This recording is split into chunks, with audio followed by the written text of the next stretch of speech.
C'est bon? C'est bon, tu m'écoutes bien maintenant. J'écoute bien. D'accord. Bon, là, on va essayer de passer à la prochaine question qui concerne la couche 4. Pour la couche 4, généralement, euh, je vais parler un peu d'un cas spécifique. On parle par exemple du protocole TCP. Je pense que tu as déjà eu un peu à parler de ça de façon un peu plus moi, j'aimerais peut-être, avant qu'on ne parle peut-être d'une façon un peu plus, je peux dire un peu plus spécifique, quelle est la différence qu'il y a généralement entre le protocole TCP et le protocole UDP? Quelle est la différence qu'on peut relever entre les deux, le protocole TCP et le protocole UDP?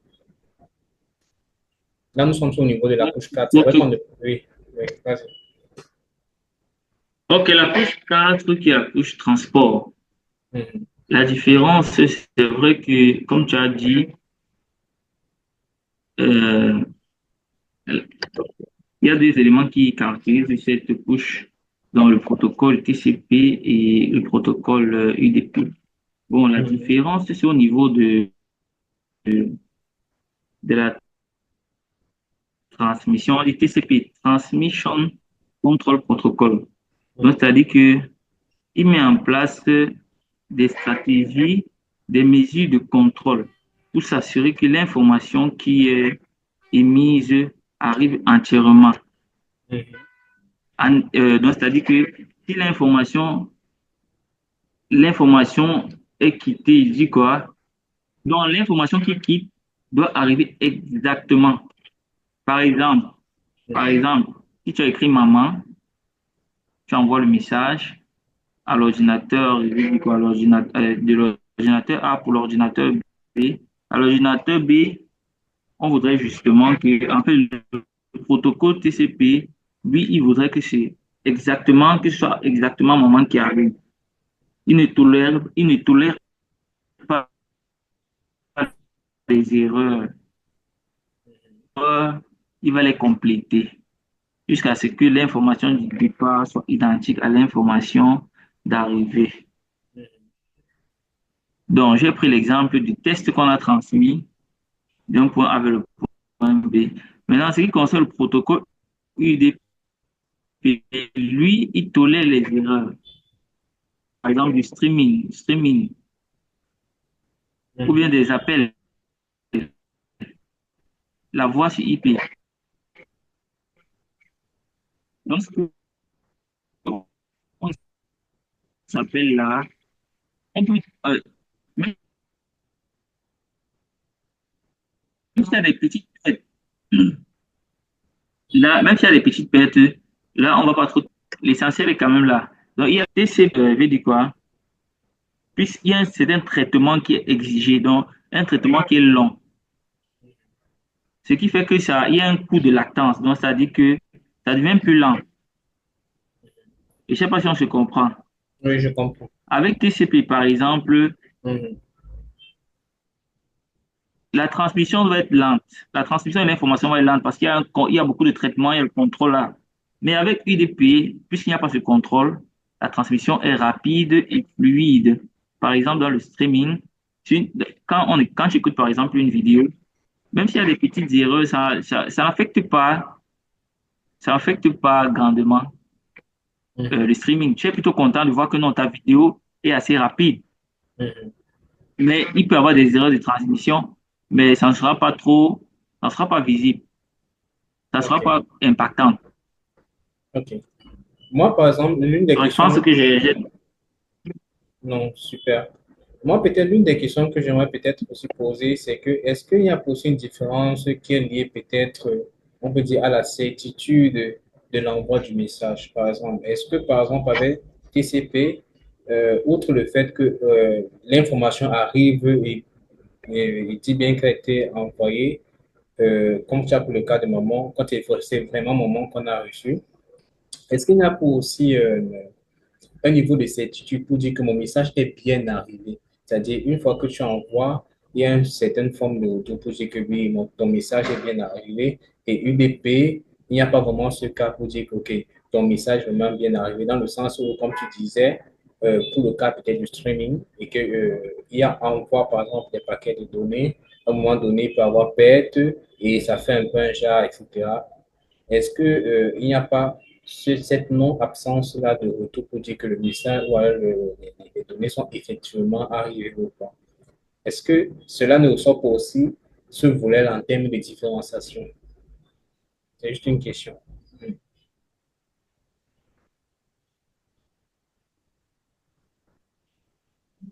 Il y a cette absence. Justement, il y a cette absence. Alors, je prends un exemple. Lorsque tu effectues un appel Hmm. par GSM, lorsque tu effectues un appel, à un moment, peut-être la conversation n'est plus, tu ne comprends plus très bien. Hmm. Tu constates toi-même que, bon, le message ne revient pas. Attends, est-ce que tu es en train de nous dire là que euh, nos appels que nous passons fréquemment, là, c'est un protocole UDP qui est utilisé? C'est ça? Bon, maintenant, ça dépend si on est dans... Hmm. Effectivement, c'est ça. C'est justement Hmm. ça. D'accord. C'est justement ça. Hmm. C'est D'accord. justement ça. Parce que le soft qui est derrière utilise justement ce protocole-là. D'accord. Si on utilise le protocole TCP, vous voyez que là, ça devient compliqué. Tu vas peut-être dire A. Si tu dis A, si A n'arrive pas, bon, il se rend compte que bon, le A que tu as dit au départ, c'est même pas le bon A qui est arrivé. Il va vouloir Hmm. retransmettre le A et tu vois que ça Ouais. sera plus ça. Ça va créer une boucle, des interférences. Hmm. Bon, je peux pas imaginer, pas imaginer. Ouais. Exact. Bon, là, on va essayer directement de tomber sur la couche 5. Et par rapport à la couche 1, qui est la couche session, je pense que tu l'as dit, qui est la couche session. Euh, bon, moi, c'est mon avis personnel, et ça, peut-être mon avis personnel, tu essaies d'éclairer les autres. Pour moi, je trouve que c'est souvent ignoré. Que c'est souvent ignoré. Et moi, j'aimerais poser la question de dire à quoi ça sert vraiment? À quoi ça sert vraiment? Moi, sincèrement, hein, moi qui suis ingénieur, bon, technicien des réseaux, Mhm.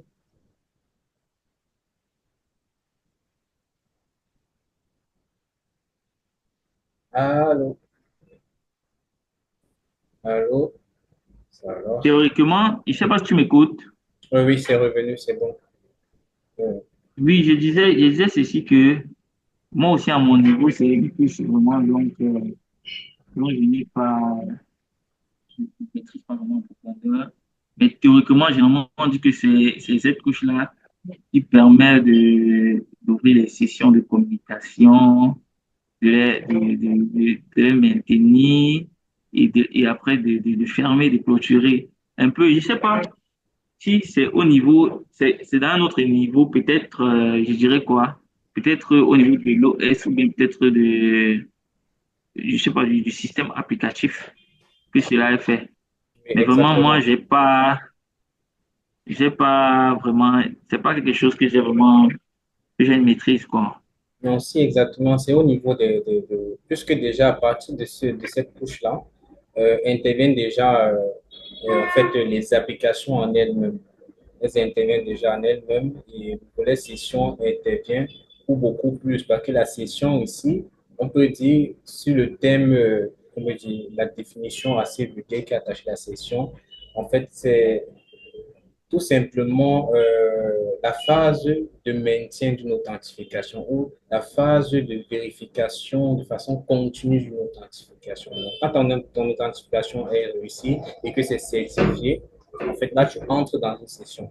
Quand tu entres dans une session, l'authentification est toujours constamment en marche pour vérifier que la personne qui est en train de faire telle ou telle chose, c'est vraiment lui.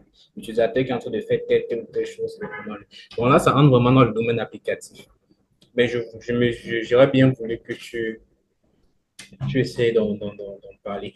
Bon, là, peut-être aussi, pour ce qui est de la couche 7 et la couche 6, c'est la même chose. Pourquoi? Parce qu'au niveau du chiffrement déjà et de la compression, ça, c'est également du domaine applicatif. Également aussi pour ce qui est de la couche 7, c'est également du domaine applicatif. Donc, euh, parce que là, entre maintenant les différents protocoles dont on utilise communément, qui est le protocole HTTP, qui est actuellement sur la version 3 qui est la plus utilisée, les différents protocoles FTP, SMTP, tout ce qui va avec. Bon, le protocole SSH également aussi pour l'administration de la distance des serveurs. Donc, moi, maintenant, je pense qu'on va entrer sur quelque chose un peu plus intéressant et qui concerne la partie 3, qui est qui est la comparaison et alternative. Dans la comparaison et alternative, moi, j'aimerais, c'est la première question que je vais poser, euh, le modèle TCP IP, qui est le plus utilisé aujourd'hui, euh, en quoi est-il différent du modèle OSI? Bon, là, je peux peut-être pour essayer de faire déjà un bon basculement, parce que tu l'as dit, et peut-être je l'ai dit au départ, le modèle OSI est un modèle théorique. Maintenant, en pratique, on ne peut pas vraiment l'implémenter. Peut-être tu vas nous dire pourquoi on ne peut pas l'implémenter. On ne peut pas l'implémenter. Et en quoi est-il différent pour ce qui est du modèle TCP/IP? En quoi il est différent du modèle OSI? Bon, moi, le modèle TCP/IP, c'est un modèle c'est le modèle même qui est le plus utilisé en fait. C'est le modèle qui est le plus utilisé en pratique. C'est le modèle qui est le plus utilisé en pratique. Et le modèle, par contre, le modèle OSI, c'est beaucoup plus un modèle euh, théorique. Un Mhm. modèle qu'on utilise généralement pour pouvoir expliquer, pour que, en fait, pour qu'il y ait une plus grande compréhension. Mhm. Parce que si on fait justement, je ne sais pas il va appeler corrélation entre le modèle TCP/IP et le modèle OSI, on va voir que dans le modèle TCP/IP, dans la couche 1 renvoie aux deux premières couches du modèle OSI. Donc, c'est-à-dire que la couche 1 qui en TCP/IP devient la couche access, renvoie aux couches physiques et aux couches liaison de données du modèle OSI. Maintenant, il y a la couche réseau qui reste. Il y a la couche réseau qui reste. La couche transport Je aussi. crois qu'il y a, pardon, La couche transport aussi reste.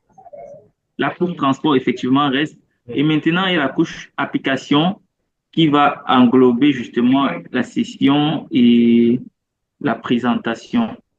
Tout reste. Session, présentation, application. Donc, je pense que c'est ça, quoi. Bon, moi, la question que je voulais savoir, Mais oui, vas-y. en fait, je disais que c'est juste en fait c'est ce modèle TCP/IP euh, qui est venu simplifier en fait les choses. Il est venu simplifier les choses, simplifier la compréhension.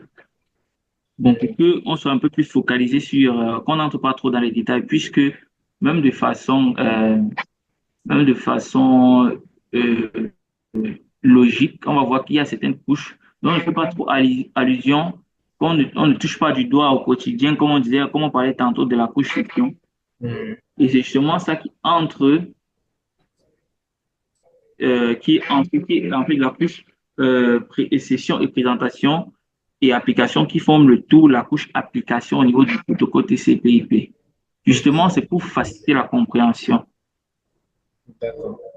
Bon, là, j'ai une question. Est-ce qu'il n'y a pas aussi cette difficulté d'implémentation du niveau du modèle posé là, liée principalement à la prolifération de différentes technologies qui en eux peuvent déjà implémenter plusieurs de ces couches en même temps. Si on prend par exemple le cas des navigateurs, les navigateurs peuvent avoir les applications en question, peuvent faire du chiffrement, peuvent également faire déjà l'ensemble des trois couches-là. Et peut-être qu'on regarde peut-être aussi d'autres, quand on parlait par exemple du routeur tout à l'heure, où on parlait peut-être aussi du switch, moi, se rendre que pour ce qui est du switch, il englobe déjà un, 2, 3, ou un, 2, je vais, en disant plutôt 2 pour le switch. Il englobe les deux premières couches. Est-ce que ce n'est pas le fait que dans le plan réellement physique qu'on a quand on arrête un appareil, etc., on se rend compte que plusieurs, que ce soit au niveau logique hein, ou au niveau physique, on se rend compte que plusieurs de ces outils-là ont déjà en eux plusieurs couches. Et tout maintenant, l'implémentation segmentée, comme le démon le modèle, il n'est plus vraiment faisable. Nous, on se rattache maintenant à un autre modèle que le modèle TCP/IP. Est-ce que ce n'est pas un regard qui peut justifier cela? Effectivement, effectivement, justement, je pense que ce que tu as dit est très pertinent, justement parce que, comme tu as si bien expliqué, euh, toutes ces autres couches ont été euh, griffées à la couche application parce que elle contient, Mhm. donc elle permet de gérer directement euh, ces autres aspects-là. Justement, pourquoi on a globalisé ça à une couche bien précise. Et je ne sais pas si je me trompe, mais je pense que c'est une couche qui concerne beaucoup plus les programmeurs, Mhm. les développeurs d'applications, Mhm. Mhm. Les consultants d'application. mais les consultants d'applications, effectivement, aussi. Et maintenant, lorsqu'on descend, c'est là où, bon, Mhm. euh, ça commence à toucher les techniciens, les ingénieurs des réseaux. Mhm. Lorsqu'on commence à descendre dans les couches transport, le réseau, liaison de données physiques, ça Mhm. touche ok, ça commence à toucher la transmission. Ok, exactement. Maintenant, on va aller peut-être sur un cas des on-dit. Hein. Des on-dit. Euh, on dit souvent que le modèle OSI est trop théorique. Bon, pas qu'elle est trop théorique, est théorique. Maintenant, qu'est-ce que toi tu en penses de ça? Qu'est-ce que tu en penses de cette affirmation? Bon, je dirais que effectivement, c'est un modèle qui est à l'air très théorique pour un étudiant. Par exemple, c'est un concept qui n'est pas facile à appréhender euh, au départ. Mhm. C'est un concept qui n'est pas facile à appréhender au départ quand tu es étudiant, tu parles du modèle OSI, on t'explique des choses. Elle semble vraiment abstraite. Donc, elle fait référence, en fait, elle fait référence pour un débutant, un étudiant, quelque chose de trop théorique. Mais avec la pratique, je vais dire quoi, pour quelqu'un qui est sur le terrain, qui pratique, Mhm. il commence à faire cette théorie. Il peut voir, par exemple, lorsque tu utilises l'application Wireshark, tu peux voir, par exemple, le détail des données qui transitent Mhm. sur le réseau. Mhm. Et c'est là où tu comprends vraiment, tu peux directement examiner les couches pour voir un peu ce qui se passe. D'accord. Donc, ce n'est pas pour moi, ce n'est pas uniquement. Bon, c'est vrai que d'abord on parle de la théorie, effectivement, il faut la théorie, mais ce n'est pas Mhm. justement quelque chose de théorique, puisque Ouais. dans la pratique, ceux qui pratiquent, on arrive à voir toutes ces couches-là et ça nous permet et ça permet en fait justement cette compréhension du modèle aussi nous permet de mieux dépanner les réseaux et justement de mieux les diagnostiquer, quoi. Et aussi dans la sécurité, de voir ce qui D'accord. se passe, quoi. D'accord.